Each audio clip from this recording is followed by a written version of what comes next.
सुनाएंगे कहानी। क्या सुनाएंगे? कहानी। सुनोगे ना कहानी?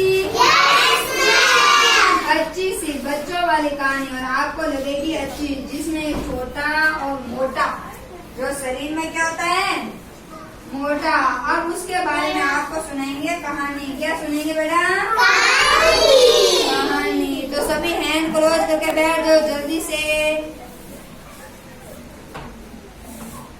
चलो आप देखो, सभी है ना, सबको देखो, खत्म हुई कहानी, ठीक है। एक बार होता है हाथी। एक बार क्या होता है? हाथी।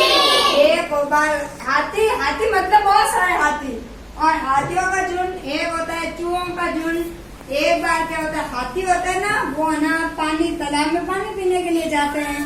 उनका क्या है, जो चूहों का है ना घर होता है ना बेटा, बिल, उसके है ना हाथी उसके ऊपर से गुजरते हैं। जब हाथी मोटे शरीर के, चूहे होते हैं छोटे छोटे। अब चूहों को क्या हुआ, जब है ना हाथी बड़े वाला, बड़ी कोई चीज होती है, वो हमारे है ना ऊपर रख दी जाए, मर जाता है ना, जैसे ही है ना वैसे ही हाथी है ना उसके चूहों के ऊपर से गुजरे। अब चूहों का बिल के अंदर चूहे थे, वो चूहे मर गए, आधे से ज्यादा, काफी तो चूहे मर गए। अब उन्होंने क्या कहा कि है ना, फिर उन्होंने सोच में पड़ गए कि अब करे क्या। चूहों का राजा था मुस्कराहट, और हाथियों का राजा था गजराज। उसने कहा अब क्या करे रे। उसने ठीक है, हम जाते हैं, जो हाथियों का राजा है ना, कौन? गजराज, उसके पास जाते हैं। उसको बोलते हैं तो कुछ बोल रहे, कुछ ऐसा करो जिससे हमारे चूहे भी बच जाए, और आके है ना जो हाथी वो पानी पीने के लिए चले जाए।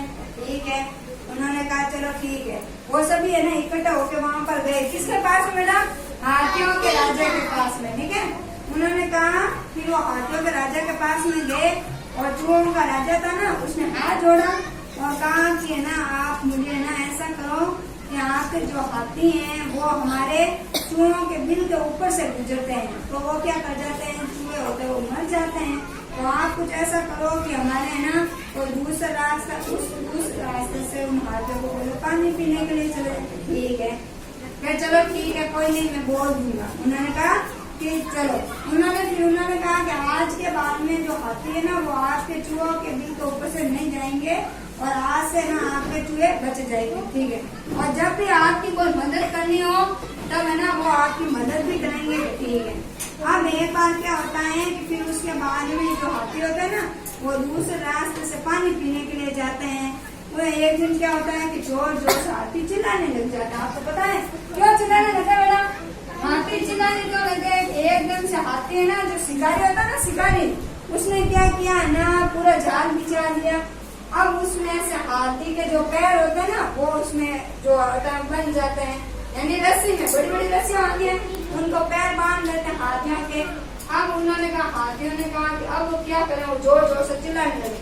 चूहों ने सुना, चूहों ने कहा अच्छा हाथियों को बचाना पड़ेगा, हाथी जोर जोर से चिल्ला क्यों नहीं, चलो रे सभी चलते हैं। वो टुपक गए। उन्होंने कहा चलो ऐसा करते हैं कि देख, अब गए हाथी सभी है ना रस्सी से बंधे हुए दिखे उनको। उन्होंने कहा अब क्या करें कि चलो, चूहे छोटे छोटे, आपको पता ही है चूहे हमारे घर में भी कुछ चीज छोड़ते नहीं। तो उन्होंने क्या किया, रस्सी को तोड़ना शुरू कर दिया। क्यों? चूहे के जो दांत होते हैं वो बहुत ज्यादा होते हैं, ठीक है। क्या होता है बेटा? ठीक है। उन्होंने कहा चलो ऐसा करते हैं कि अब है ना चूहों ने ना सभी ने इकट्ठा हुए, और सभी है ना वो रस्सी तोड़ना शुरू कर दिया। जहाँ से हाथी के पैर बने हुए थे ना, उस रस्सी को तोड़ते हुए सबने ना हाथियों को आजाद कर दिया, मतलब हाथी हो गया आजाद। फिर हाथी सभी खुश हो गए, और उन्होंने चूहों को बोला कि आज से हम क्या बनेंगे, दोस्त बनेंगे। क्या बनेंगे? दोस्त। तो इसीलिए देखो, इसमें हमें शिक्षा क्या मिलती है कि जब भी है ना हमारी कोई मदद करता है तो हमें उसकी हमेशा मदद करनी चाहिए, और हमेशा हमें ना कभी किसी का बुरा नहीं करना चाहिए। क्या नहीं करना चाहिए बेटा? बुरा। तो कैसी लगी कहानी आप सबको? अच्छी। तो क्लैपिंग बजाओ। ओके,